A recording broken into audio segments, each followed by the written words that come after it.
Thôi nhậm nghe đừng nhớ ngăn nó mới tao ý. Đỡ pha nên nhà nợ mình mà nợ nó có phá lắm mình lâm phá lắm mình nó có tự có phá cả.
Dòng tàu đây đất mấy các đường nhau, dòng tàu đây bên bên đi nhau ngó, ngó phố tháp của mình chăm lo nhau, vì các nước mọi người nhìn nhau, để trong đây ngót đi. Anh xin lỗi vì đã yêu em rất nhiều, anh xin lỗi.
Anh nhìn về tương lai và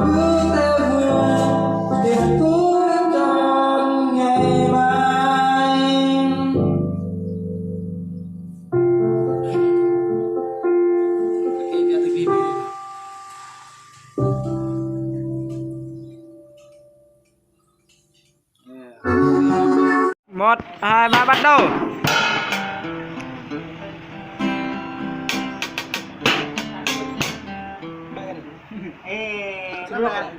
Nó disco pop này.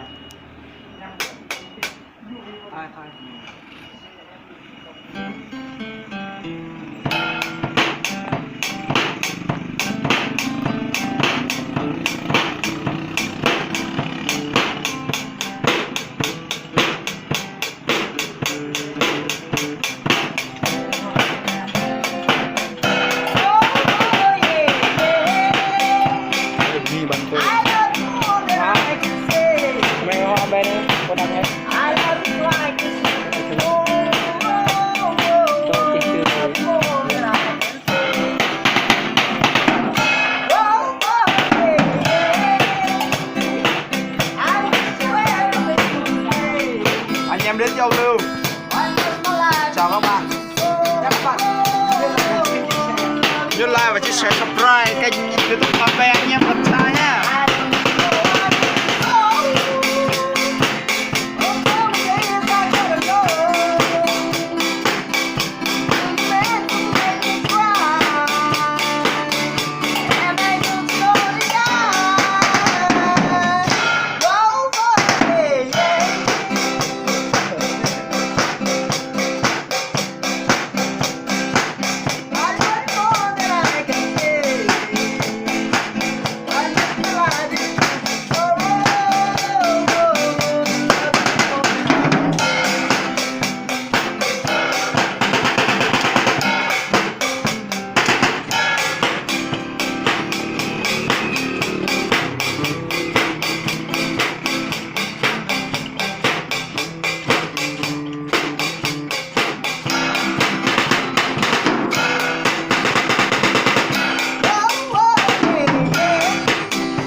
có cô em tung tăng, đôi môi cười hoa thắm và mặt trời cùng miên nhít đây kia, cho anh mơ mộng. Anh muốn được cùng em về vùng biên vắng, mình sẽ sống những ngày hẹn như đang dưới bóng giờ là lời, sẽ nói yêu em mãi, sẽ nói lời yêu thương đã từ lâu trong lòng hoài. Lần đầu gặp em trên phố, anh ngẩn ngơ thần thờ nhớ người mơ, chỉ một lần nhìn vào đôi má em đã cho anh quên tất cả. Anh muốn được cùng em về vùng biên vắng, mình sẽ sống những ngày hẹn như đang dưới bóng giờ là lời, sẽ nói yêu em mãi, sẽ nói lời yêu thương đã từ lâu em mãi trong lòng hoài.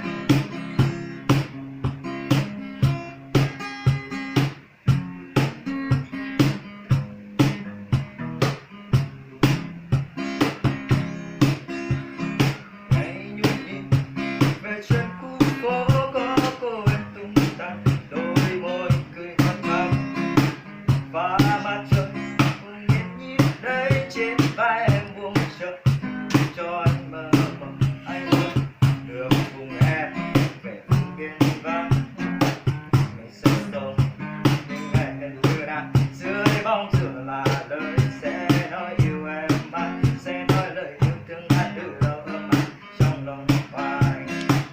Lần đầu gặp em trên phố, anh ngẩn ngơ ngẩn ngơ như người ngu mơ, chỉ một lần nhìn vào đôi mắt em đã cho anh quên tất cả. Anh muốn được cùng em về vùng biên vắng, sẽ sống những ngày hẹn như đang dưới bóng giờ là lời, sẽ nói yêu em mãi, sẽ nói lời yêu thương đã từ lâu ấm áp trong lòng hoài. Lần đầu gặp em trên phố, anh ngẩn ngơ thần thờ như người ngu mơ, chỉ một lần nhìn vào đôi mắt em đã cho anh quên đi tất cả. Anh muốn được cùng em về vùng biên vắng, mình sẽ sống những ngày hẹn như đang dưới bóng giờ là lời, sẽ nói yêu em mãi, sẽ nói lời yêu thương đã từ lâu ấm áp trong lòng hoài. Anh muốn được cùng em về vùng biên vắng, mình sẽ sống những ngày hẹn như đang dưới bóng giờ là lời, sẽ nói yêu em mãi, sẽ nói lời yêu thương đã từ lâu ấm áp trong lòng hoài.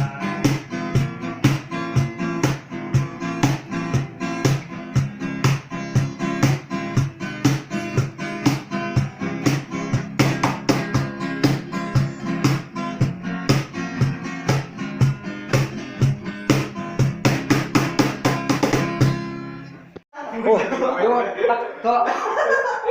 Bạn quay bạn nghe đâu đấy? Bắt đầu. Hello, mẹ còn cho mẹ còn giật nó nhặt xong, giờ giật nó đây giật xong. Mẹ nhá. Nó kèm đây là.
Bạn là sao hả?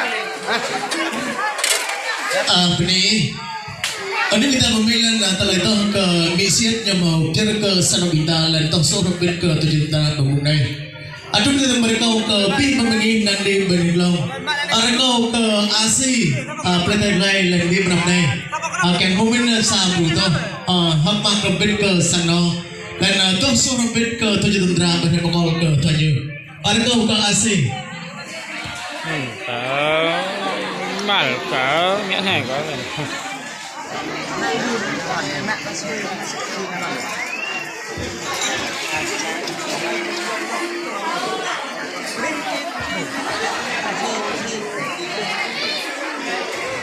Nè.